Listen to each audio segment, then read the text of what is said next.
than Jalen Carter. Okay? Yeah. Hey, here's the difference, dickbag. I'm 60. He's 23.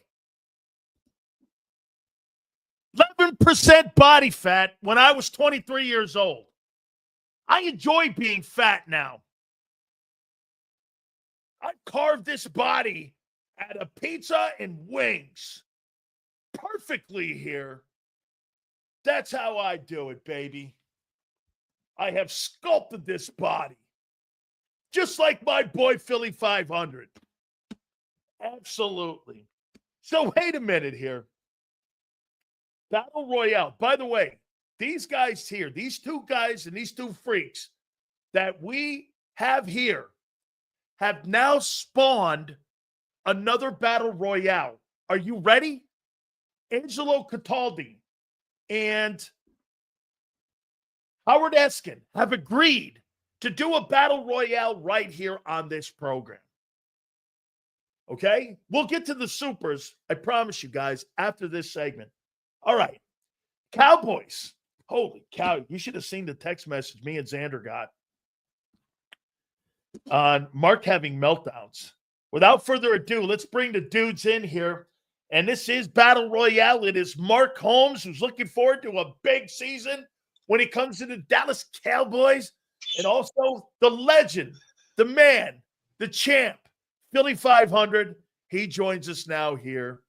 What's up? How you guys doing, man? Doing great, doing great. I'm kicking. I just don't know what to expect, man. You know, at some point I get tired of taking shit. And so I gotta stand up for my team and so on. You loudmouth fat ass. That's what you like being these days, right? I think he's talking to you, Sills, because he ain't talking to me. Wait a minute here. You said you're chiseled 300 fat ass. Sills, did you hear the latest reason why Dak has only won 2 playoff games? Oh, because Lord. the water boy, they didn't have enough water boys. They didn't get his H2O. He did not have the right amount of H2O. So, you know, you can't blame Dak. H2O. H2O, man, was bad H2O. Like that guy Bobby, whatever his name was. Wait a minute. The guy Bobby, what's his name on Waterboy? Bobby Boucher. Yeah, Bobby Boucher. Yeah. They didn't have a Bobby Boucher. They didn't have a Bobby Boucher. Another reason why Dak didn't win. You can't blame him if he doesn't have H2O. You know, might get cramps. Oh, I'm going to throw another interception. Another interception. Mark is fully shit. One fat ass talking to another fat ass. This guy's so full of it. Let me tell you something. This guy baits Eagle fans all week long with his ridiculous videos. I sent you links to his ridiculous videos.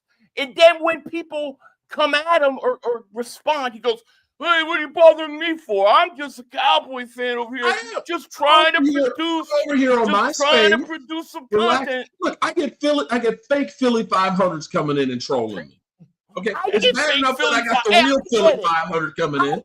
And you Eagle fans, listen, you Eagle fans are going balls deep that, you know, you guys are the greatest thing since Joe Montana and the San Francisco 49ers, that you're going to win the next 10 straight Super Bowls, that, you know, nobody can touch you. Who said that? Y'all do. Y'all do. But although I think you're scared to say that you're going to beat the Cowboys come September 4th. We're going to beat the Cowboys. September 4th, we're going to beat the Cowboys. Can I pencil it down? Is there a bet? Yeah, you're going to beat the Cowboys. Sure, we'll make a bet. Hey, Philly, how many videos after the program will we see that you now have put a proclamation down that you believe that the Eagles are going to win on September 4th? I mean, is that surprising? What Eagle fan thinks is not going to win? Of course, I think they're going to win. Woo. Of course. Why are you feeling so confident, Mark? I didn't say I was confident. I'm just saying that I get, believe me, half of my fan base are Eagle fans that come in here. They just literally come in here just talking shit. I can't even get my regular program on, you know, because I'm sitting here fighting off these guys because they're always telling me about how, you know, say you're going to beat us. You know, you guys suck. That's a choker. You know, your coach is an idiot. You know, Jerry Jones is 8,000 years old and everything else. And it's like, okay, if y'all are so confident, why don't you say, we going to kick your ass We're September 4th? going to kick your ass September 4th. Oh, there it is. We're You gonna finally said it. How about you were scared? No. You double. We're going to double moonwalk that ass. No, you're going to moonwalk that. And you should, because, the Cowboys, we got a new coach. Of course, we got the worst quarterback in the history of the NFL, and Dak Prescott. It's a regular season. The only reason why they have Dak Prescott is they're doing charity work, because it's hire a kid to be quarterback. You got to bring the pressure down, right, Mark? There's Micah Parsons, who's overrated. You don't want him to have to choke. George Pickens, who's a cancer. Okay. Oh, you see what he's doing? There's Mozzie. I know. Mozzie. I wish I was Jordan Davis. Hold on. This is what he does. Hey, this is Lou Holtz stuff like this. I don't know how we're gonna beat this. No idea how we're gonna do this. No idea how we're gonna beat him. Mark is that kid at school who bullies another kid, and then he gets hit in the face, and he goes, "I don't know why he punched me. I don't know why he hit me back." No. Hey, shit. It's the truth. Hey, Philly. You look at all the videos he does. Knock it off, Philly. I wish I had a battery. Okay. I put a battery up here. Knock it off. What? I dare the you. arm not working? Mark, I don't think people understand the reference unless you're our age. Hey, I'm pretty old, and I don't even know what the knock it off. I dare you. I'm old. I don't even know what the hell he's talking about. Hey, Sills, I did want to say, though, I heard about your little battle royale you guys got going on. What do you get? Oh, you guys inspired it. Well, you should. Is there a royalty for this? It's going to be like a whole day. Is it like the main event with like no? You know what I should do? I should put you two guys on because you guys started this shit. We'll be the undercard. So we'll have. Is there a paycheck involved? Look at you, man. Always like a Dallas Cowboy, isn't he?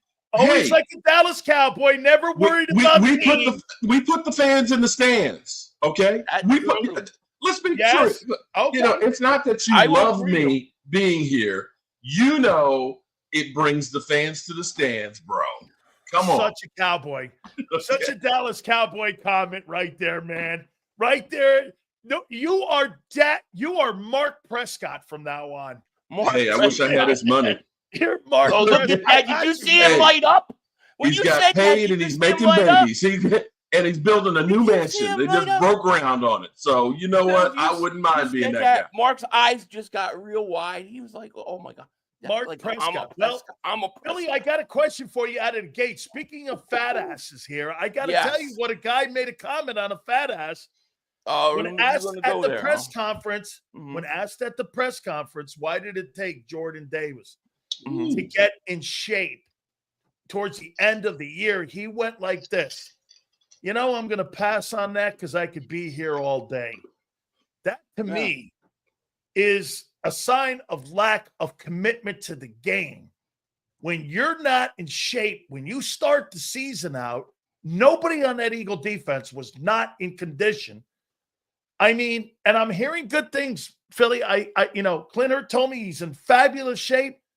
The $11 million that he got, if I'm him, I'm not happy about that because the Eagles like to give contract extensions, not 50-year options. That's a wait and see. Your whole take on that when Vic kind of called it out a little bit that he wasn't really ready to play last year. Yeah. I mean, we've been talking about this with Jordan Davis for 2 years, Sills. I mean, how many times have we talked about he's got to be better conditioned? He's got to be better. I mean, I've said it over and over again. Not surprising. I think Jordan Davis, I think it may be a maturity thing. Like, he's one of those guys. Like, I had a friend. Donuts. And eggnog. Me and him were pounding eggnog, but that's a whole nother story. But like, I had a friend that was in school. Like, he was the smartest kid in class. He didn't study. He would read books, do other things, and he would get the highest grades. As soon as he got to college where he had to put work in, he had a problem. He couldn't do it because he never had to apply himself.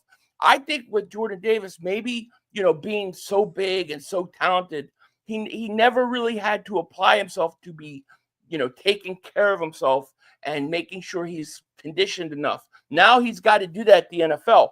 I don't look at it as like, a horrible thing. I look at it as like we're talking about like at least it seems like he's figuring it out, and that's the good thing. It is. To you, Mark, who's Brian Schottenheimer? Who's playing Schottenheimer? What do you mean? Who is he? Who is he? Well, I tell you what, your buddy Michael Irvin, who we were supposed to get together, with Michael Irvin and stuff. Life is still working for us here, boss. Okay, there's no time. Well, he went off when the Cowboys hired Schottenheimer, and he looked at it and said, you lost an opportunity. You should have went out there and got prime time and everything. And, he basically said that this is just another internal hiring, another yes man. Until last week, when he ended up going to the facilities and spending time with them during OTAs. I saw that. And Michael Irvin has done a 180, and it seems like, one, he's embracing the Cowboys past and the legend players. He's looking for accountability, and he's looking to motivate guys. So you feel like there's a lot more energy in the building right now. Now, of course, energy is great when you're wearing a helmet and shorts and you're not really hitting. When you get down there in fourth quarter and you're getting your ass handed to you, things are a little bit differently about that energy and stuff. But right now, he seems to be really good at motivating the players and getting to know them. He actually spends time having dinner with them, and he says it's not always just about football. It's really getting to know the individual because, as you know, everybody's a little bit different. You have to figure out what motivates one player versus another. Absolutely. I mean, I text Mike. Mike's had a 360 on the guy here. Philly, I got one for you here. I saw him, man. I saw him like the 360. You mean 180, don't you? Sounds like Dallas was looking for one Nick Sirianni.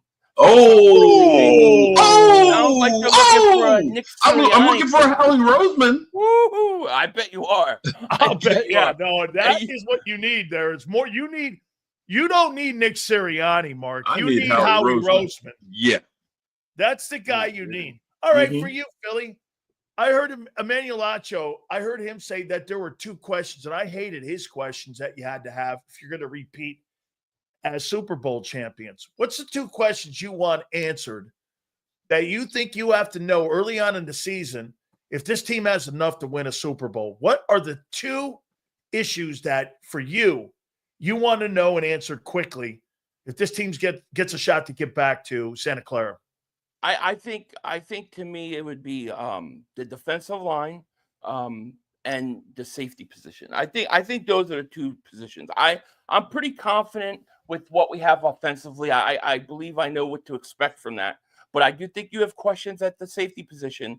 And then you have a lot of young guys. Now, a lot of young guys that I think are going to be very good. And I think they're going to answer the questions. But I do think that we've got to see them on the field. You don't have Sweat. You don't have Milt Williams. So if that defensive line is playing well, especially to me, the interior of that defensive line, if they're good, that's the key to the whole defense. I think the whole defense will follow. So I think those would be mine. Mark, for you, how much are you going to get out of Mark? How much are you going to get out of Miles Sanders? Are you expecting anything out of Miles Sanders? I'll be real with you. At some points, I'm questioning, is he still on the roster? Because, I hear about Jaden Blue all the time. I hear about Javonte Williams and things. I don't actually hear a lot about Miles Sanders. So I don't know how much we'll get. I'll be honest with you. I'm not sure. You don't think he makes the team? You don't think he makes the team? I'm not sure that he does. When you're looking at it right now, as the coach put it, he said, with running backs, you really just don't know anything until you put the pads on, which is true. Everybody looks great in shorts and a helmet, at OTAs. You're not going to hear anything bad about anybody in OTAs. So until you really put the pads on, you have to see who the cream of the crop is. I'm not expecting a whole lot out of Miles Sanders, although playing for Carolina last year, they were an ass team with no offense. Now, they were, but believe me, they got a fourth-ranked O-line. Okay? That O-line was not horrible. I mean, they got inconsistency in the quarterback play, so we'll see what he does if he can even make the team in Dallas here. Philly, I'll tell you, one thing I do dig about Vic Fangio is that guy is honest. When he's asked the question, you know what? If you're Bob Lang and you're the Eagle guys, this guy's saying shit that I've never heard any other coach on that staff say. And when asked about Nakobe Dean, and JAKIB Campbell, he doesn't seem very they're going to be in training camp at all, and they're going to be probably ready around the beginning. August is not going to cut it. He said that Campbell. He said Campbell will be ready for camp. Oh, I didn't hear that. I heard him say. I'm pretty sure that's what he said. That he'd be ready. He said for August. Camp. August is. Well, that's preseason. That's at the end. He was talking about. No, I heard it different. I didn't think he said that he would be ready for somewhere in training camp. He'd be ready around August. Isn't that the exhibition season? Yeah. Preseason starts then. You know, I took it as he's going to be ready for camp. That's what I thought he said. But you know, the one thing that was bad news coming out was hearing Nakobe Dean's further away. You know, it makes sense why they took JAKIB Campbell even more, right? I mean, because there's legitimate questions. I like Nakobe Dean. I thought he really came on last year. I hope the kid is okay. But that's one of those things. Injuries are the hardest thing to predict and know. You just don't know. Here's something that I took away. Mark, listen to what they said. I mean, this guy, Vic Fangio, man, I mean, they asked the question about him potentially being an edge rusher. And he goes, no. We're playing him at inside linebacker. And anybody who was under the notion that they drafted that guy to be an edge rusher, Vic put that to bed. He was asked it 3 times. He goes, no, we're going to play him at inside linebacker. They drafted that guy to take the spot of Nakobe Dean. Either that or Zach Bond. There's only 2 spots in there. So you're not going to draft the guy 31, Philly, and call him a rotation player. So, I mean, and he was pressed for the question when he asked, they go, are you going to play him outside? He goes, I don't know. But right now we're playing him and giving him drills on inside. Kind of hard to figure out what he is right now until you see him on the field. Yeah, I think that, you know, like to me, it's a refreshing because so many times I've seen Howie, especially in round 1, where he's tried to go fit a guy into a position of need. I'm a big believer that, especially in round 1, because you just don't know, just go best player available. Take the best talent and figure it out later. And that's what I thought they did with JAKIB Campbell. They thought this guy, whether they're right or wrong, Sills, they were trying to get up for a long time. So they obviously thought this guy was good. So I've got to trust that now, you know, and I'm okay with it. I hope Dean is okay, though. And if he is, that'll create an interesting situation. Now, can JAKIB Campbell be a pass rusher? Will it be part-time? Will they move him around? Will they try to use him like Cowboys used Micah early on?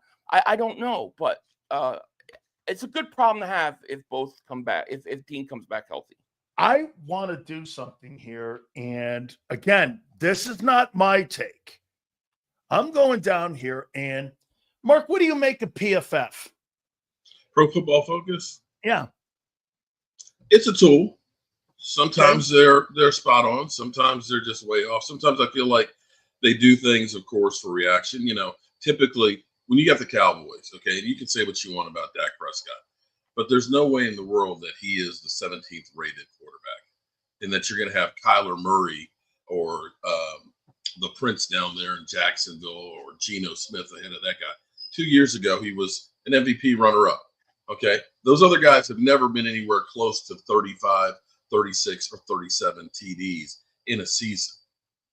Just happen. So, you know, it's a tool. It's a, you know, I wouldn't go to the bank with what they say. Okay. So let me read you what they say about the Cowboys and what they say, and tell me if you think you believe Philly or you believe what and again, this is not me talking here. This is I haven't seen Okay. Dallas. Go ahead, give it to me. Give it to me. Dallas Cowboys, strength, pass rush. Dallas ranked 4th in the NFL in pass rush. Despite Micah Parsons missing 4 football games due to injuries, Parsons is part of a healthy unit. This is for last year? Or this? Yeah, this is for 24. For 24. He did have 53 sacks last year. And they said it's one of the best part of the football team. They said the biggest weakness is Dallas's performance in the run defense was among the NFL's worst. Only Thank you, Captain Obvious. Okay. This is, again, Pro Football. They said the linebacker play was not very good. Now they said this. The X factor Prescott is the prime bounce-back candidate for the NFL after earning a career-low 67.2 PFF passing grade in 8 games last season. That comes on the heels of a career-high 86.9, which graded out to be one of the absolute best. So the X-Factor athlete for them is Dak Prescott. I want to read you now before you guys comment, then we'll get both of you. Hang on here. Here's the Eagles. Strength of the team in 24. So much went right for the Eagles during their incredible championship run. Unbelievable. The accomplishment on defense and the run offense was absolutely insane, especially the way the defense played and was elite under. They're tickling your balls there? They're tickling your balls. The biggest weakness is passing game. Much of this burden falls on the quarterback, Jalen Hurts, who Mark could have put that Diddy invitation away. Qualifiers and PFF passing grade, despite an outstanding final 2 games of the year. The biggest drop-off came in the drop-back game where Hurts posted a 64.6 non-play percentage and making him one of the worst passing quarterbacks in the pocket. He was tied for 27th in the NFL. First, X-Factor is Dak, and Pro Football Focus is saying basically they won the Super Bowl in spite of Hurts' inabilities to be able to throw the ball. Not me. That's not my take. That's kind of where they went. Is Dak Prescott the X-Factor this year for the Cowboys? Yes, because, name me a team that upgraded the quarterback more than Dak Prescott. The Cowboys. Literally, you're going from Cooper Rush to Dak Prescott. Name a free agent quarterback that's gone to another team that can have a bigger impact than that. Look at Philly. Seriously. Say what you will about Dak in the playoffs and stuff. From Cooper Rush to Dak Prescott, you've got the Steelers hoping that they can get old-ass Aaron Rodgers, right? Did they upgrade their quarterback? No. Do you look at Seattle saying that they went from Geno to Sam Darnold, that's a bigger upgrade? So this is the biggest upgrade in your eyes. The NFL at quarterback is in Dallas because they're getting Dak back. If he's healthy and can play the whole season, yes. PFF says he's an X-Factor athlete.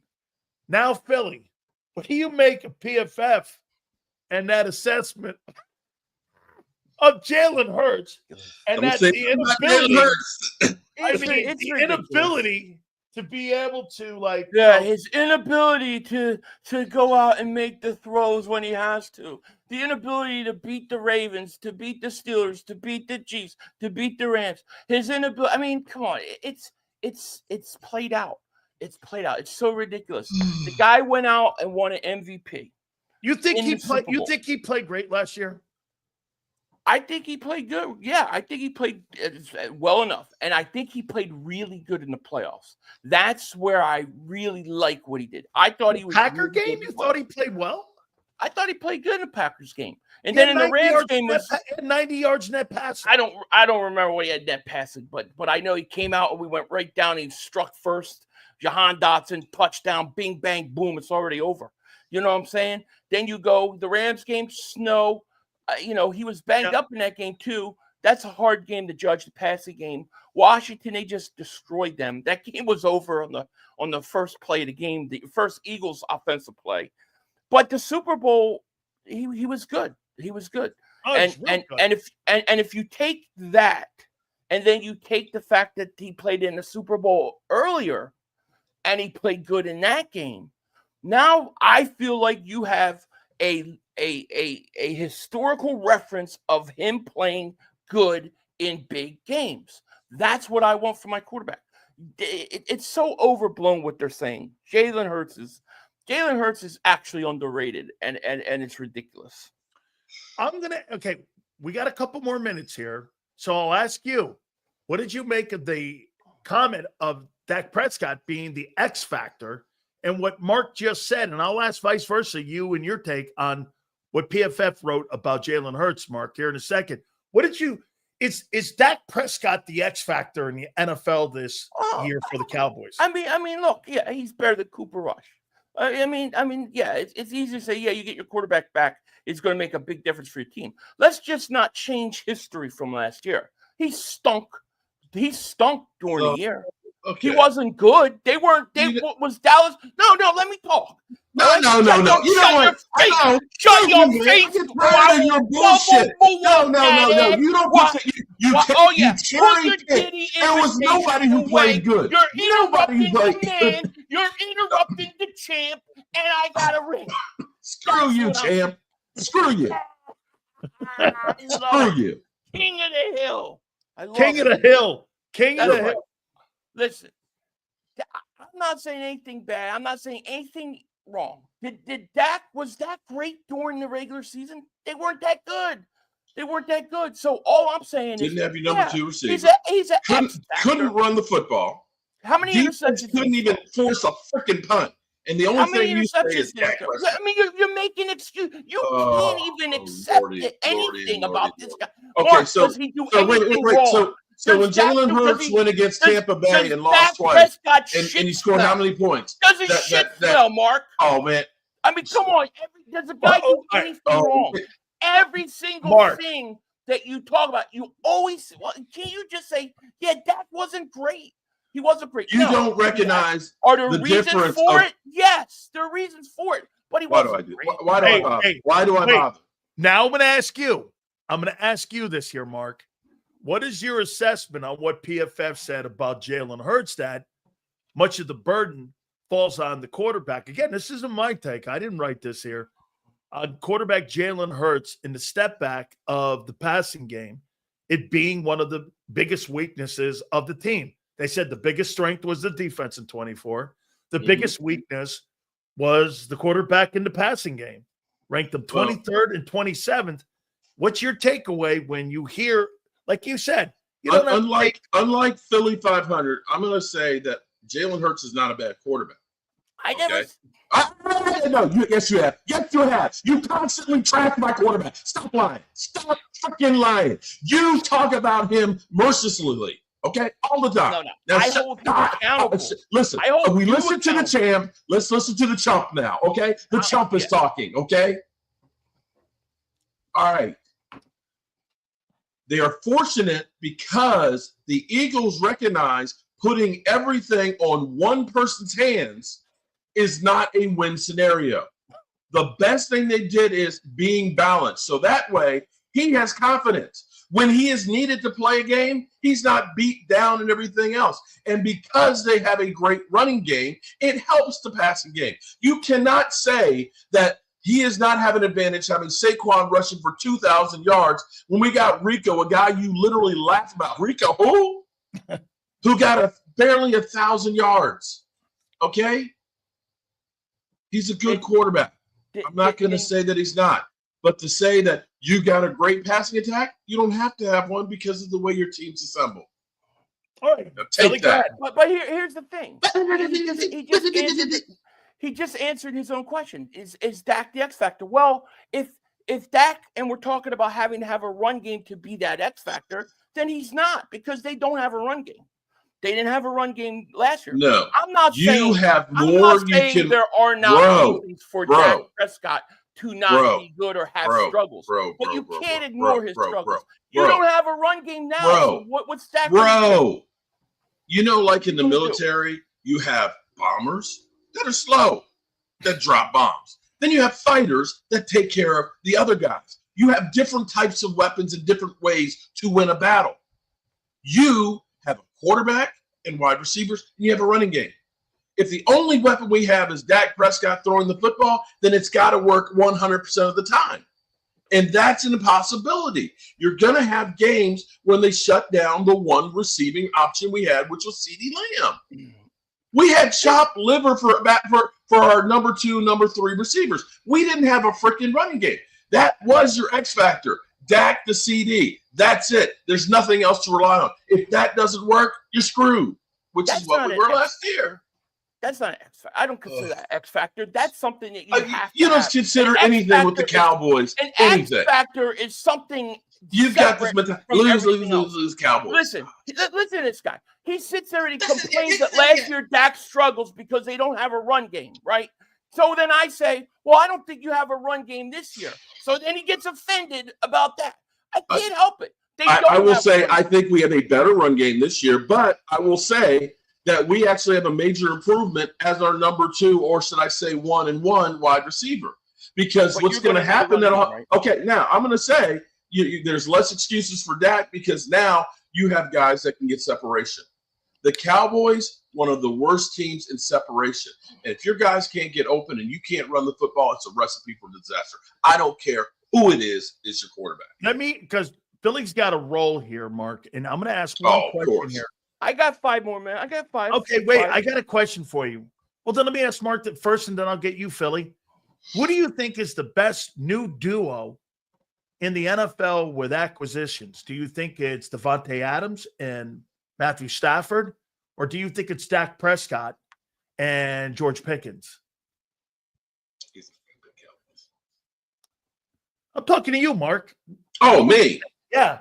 Oh, I think I'm going to say Dak and George Pickens. Dak has never had 2 wide receivers at this point in their career. Okay, he had Amari Cooper and he had CeeDee Lamb when he first got in here. But right now, you look at George Pickens. George Pickens is a guy who can get deep and get separation. And the same thing with CeeDee Lamb.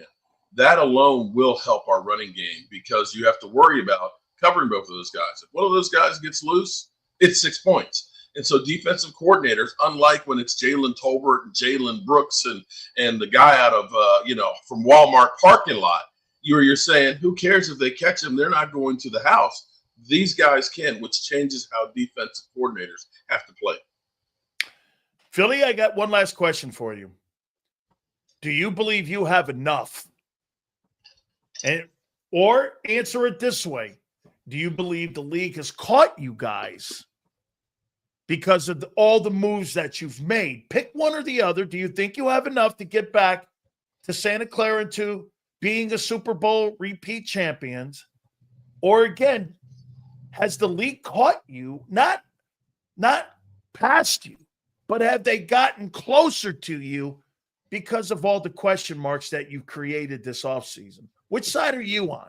I don't think teams have caught up to us. I think that maybe you can argue that some have closed the gap because of what we lost, but I don't feel like there's one team, especially coming out of the NFC, that I look and say, man, they really, really worried about them. So no, I don't think anybody caught us, but if you want to say that they closed the gap because we lost Josh Sweat and Milt Williams, I'll say at this point right now, I think that's fair, but I don't think anybody has caught us. I still think we're the best team in the league. Finally, for you, Mark, do you think you've closed the gap on the Eagles? Considering it was the Grand Canyon, yeah, they've gotten a little closer. Is it close? Now, what's that look like? Does that mean competitive in games? Because last year you weren't. Now, obviously, the quarterback wasn't there, and that was an issue last year. But it's like, they'll be competitive. Do you think you're closing the gap where you're competitive and winning and giving yourself a shot to beat them? It's the NFC East. It's division rivals. The Cowboys know the Eagles, and in division games, anything goes. It wouldn't surprise me if the Eagles went 2-0 against the Cowboys. Wouldn't surprise me if the Cowboys split with the Eagles. Just not 2-0 against Philly? It wouldn't surprise me there, although I think the chances are that they end up splitting. What about you, Philly? You split with them or you 2-0 on them? We're sweeping their ass. Sweeping their ass. There it is. So this is what he's giving you, Mark. He's giving you a proclamation for September 4th, and he just said you're sweeping your ass. I got a blue broom downstairs, all ready to go. Guys, you guys are absolutely awesome, man. I can't thank you. Oh, Mark, I love you, boy. Don't be upset. I'll give you a hug, buddy. Mark, I got to tell you, man, you know what you did, Mark? You got what? Howard Eskin and Angelo Cataldi because they watch this stuff. Oh, they watch us. Eagle Royalty watches this. Angelo's a man. I like Angelo. Okay. Man. Hey, and they said we want to be like that guy. I used to listen to him 5 o'clock in the morning delivering papers. Well, I'll tell you what, Mark. He did make $2.5 million a year for about 15 years. Do you want to be him now? Can I hold something? Can I hold something? Hey, Mark, I'll take the 0.5. I'm serious. Guys, thank you I'll so take half much. of that, bro. Thank you for finding time, everybody. Make sure you check both their great shows out. Thank you for working the schedule for me. You bet, all the time, man. You guys are sensational to me. You too. Hey, Mark, thank you, bro. Don't put a plus on, man. Thank you, Mark. Get me and Michael Irvin together, man. Thank you for coming here, Mark, and having to deal with real questions. Thank you, Mark. And you know what? I answer them. I answer them, bro. I'm right here. I'm right here. I know your answers are delusional as all hell, but you try. Oh my God. I'll see you guys. Thank you guys so much, man. I appreciate you guys. Look at Mark with that bus on the way out the door. It's all right, Mark. Take a nut. Bobby Boucher is why Dak didn't play well last year. Was Bobby Boucher? It's just the water, didn't get the water. You know, we have the water, and Dak didn't have the water, and that's why he threw 15 interceptions last year. Mark's drinking the Bobby Boucher water from the Great Glacier of Alaska. They're getting the water from. There you go. Bobby Boucher saying that Dak, he got married, he got a new kid coming on the way. Everybody, going to do everything we got to do for that. Yeah. That's great. All right, bottom of the hour. We're going to get Xander on here too, man. You guys are great. I appreciate it. Don't forget our great friends at Morgan & Morgan.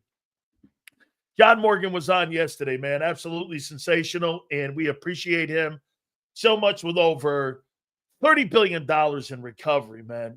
Oh, and by the way, real quick here, Clancy Boland is working on flying big cells into Philadelphia or potentially the opener. By the way, I saw a bunch of super chats. Xander and I are going to get to all of those.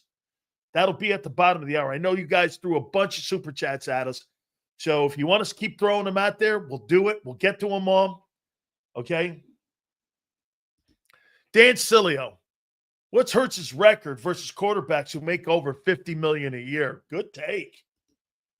Good take. You mean what's the team's record? Hurts' record? Wait a minute. That's a Hurts record? Okay. Oh, all right. I thought that was a team record, but that's all right. Hey, I got you. But John, hey, September 4th, we're talking about having a big soiree at the Morgan & Morgan offices for the opening week of Dallas Cowboys and Philadelphia Eagles. I may have to actually get off my ass and fly into Philly for that week. And we'll have it in the offices there downtown in Philly. We'll have food.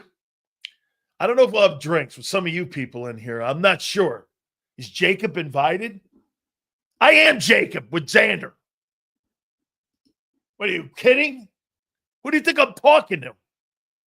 97.5 when nobody listens to? You hire anybody? Come on now. Of course. So we may be doing that with Morgan & Morgan here. So we're looking forward to that. John was on yesterday with us too, and he threw a proclamation out to Clancy, who watches the show. I got a great text from him yesterday, and he'd sent me a text going, John's killing it. So, and absolutely, one of the reasons why Morgan & Morgan is the number one injury law firm in the country is because these guys win, like Clancy, like John, like Rex, he said, Rex Culpepper, who's now part of the firm. From coast to coast, whether it's Philadelphia or Los Angeles, down in Tampa, Orlando, the number one injury law firm in the country, protects people and making sure that insurance companies do not take advantage of you guys by getting the proper settlements. Over $30 billion they got for that family in Philadelphia here, and they initially offered $650,000. Folks, if you're ever injured, please do me a favor. Check out forthepeople.com/big sales or pound law 529. That's forthepeople.com/big sales or pound law 529. And do me a favor. You tell them Big Sales sent you. This is Eric. When he got injured in a car accident, he called Morgan & Morgan. He not only